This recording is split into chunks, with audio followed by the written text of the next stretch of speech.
폐소율이 17년에서 18년으로 가면서 급증을 하는데 한 2배 정도 가까이. 그런데 왜 그럽니까? 서울청이나 중부청이나 둘 다 마찬가지예요.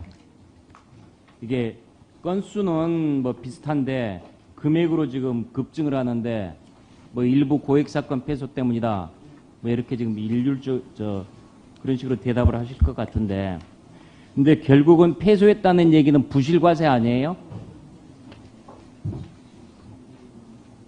예, 일단은 그런데 꼭 일단은 부실과세라고 봐야 되죠. 예, 그래서 자, 그렇다면 문제는 과세 자체가 잘못됐느냐, 아니면은 재판을 잘못 진행해서 그랬느냐, 둘 중에 뭐로 보십니까? 아니면 두 개가 복합될 수도 있고 안 할 텐데.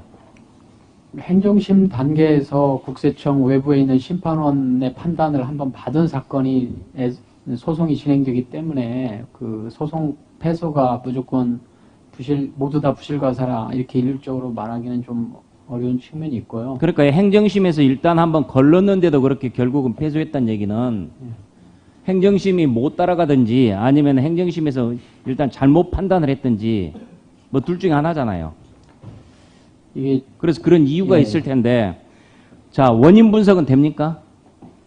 예, 패소 사건에 대해서는 철저한 원인 분석을 진행하고 있습니다. 자, 그렇다면은 원인 분석을 하고 어떤 교훈을 얻었는지 그 자료를 주세요.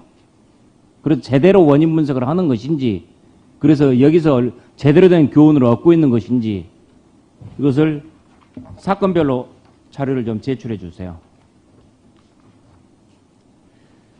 그 다음에 과원합 환급도 지금 전체 추세를 보니까 2016년부터 쭉 계속해서 늘고 있던데, 이 추세는 알고 계시죠?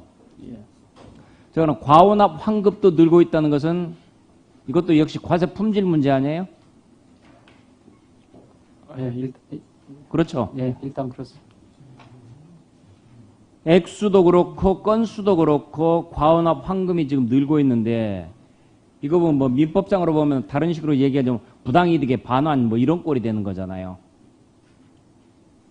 자, 그렇다면은 이것도 역시 과세 품질의 문제고, 여기서 지금 환급을 할 때 이자는 붙여주죠. 예. 이자율 몇 % 붙입니까?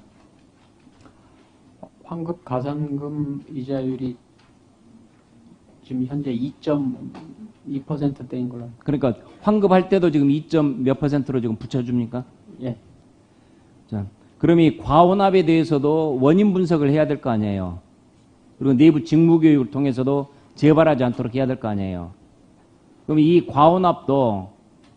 과원합에 대해서 왜 이렇게 됐는지 내부에서 어떤 식으로 분석을 했을 거 아닙니까? 이거 분석 자료 좀 주세요.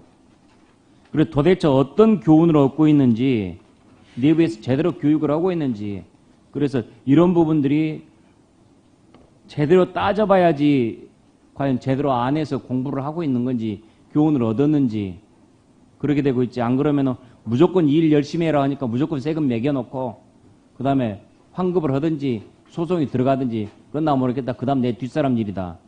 이건 아니잖아요.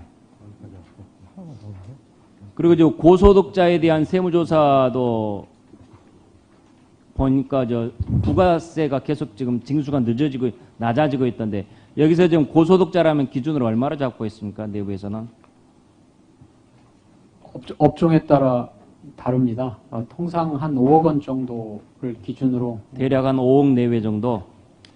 자, 여기도 보니까요. 최근에 지금 2016년부터 이것도 지금 고소득자에 대한 징수율이 점차적으로 조금 낮아지고 있거든요, 지금. 예전에는 70% 정도 징수하다가 지금은 서울청 같으면 60%, 중부청 같으면은 70% 같이 하다가 지금은 52%대로 지금 확 낮아지고 있는데, 이게 지금 적출소득을 한다는 얘기는 결국 소득 규모를 확인한다는 얘기잖아요. 소득 규모를 확인한 상태에서 왜 이렇게 제대로 징수가 안 되는지 원인 분석은 하고 있는 거예요. 납세자가 당초 신고한 소득 플러스 이제 적출된 소득 분의 소득을 이제 소득 적출률로 계산을 하고요.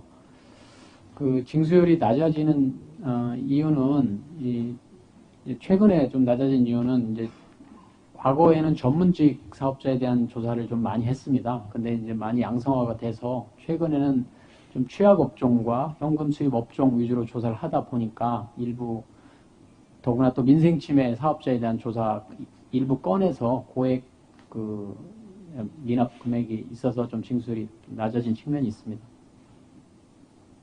그러니까 고소득자가 지금 예상했던 이 사람이 이만큼 벌 것이다라고 예상했는데 실제 들어가서 보니까 아니라는 거잖아요, 지금.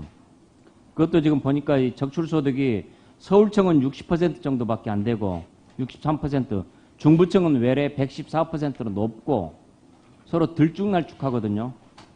들쭉날쭉이 아니라 한다면 어떤 일정한 추세를 보인다면 거기서 교훈을 제대로 얻을 텐데 한쪽은 높아서 한쪽은 낮고 그러다면 한쪽은 소득 파악을 제대로 하고 제대로 징수를 했다는 얘기고 한쪽은 안 됐다는 얘기고 이런 해석밖에 안 되잖아요, 지금. 도대체 어떻게 지금 판단을 하고 해석을 해야 됩니까, 이걸?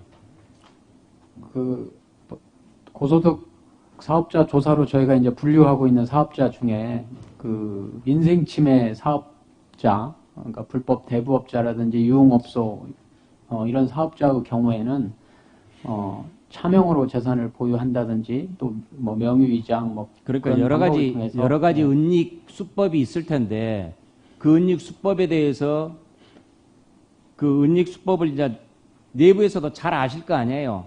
내부 교육도 있고 해서 그래 어떤 수법이 있다는 걸 대강은 다 짐작을 할 텐데 그래서 그런 것들을 지금 판다고 팠는데 결국 그게 지금 예상보다 못 미쳤고 파보니까 예상보다 훨씬 더 많고 이런 지금 들쭉날쭉 한다는 얘기는 예상을 제대로 못한다는 이런 얘기잖아요.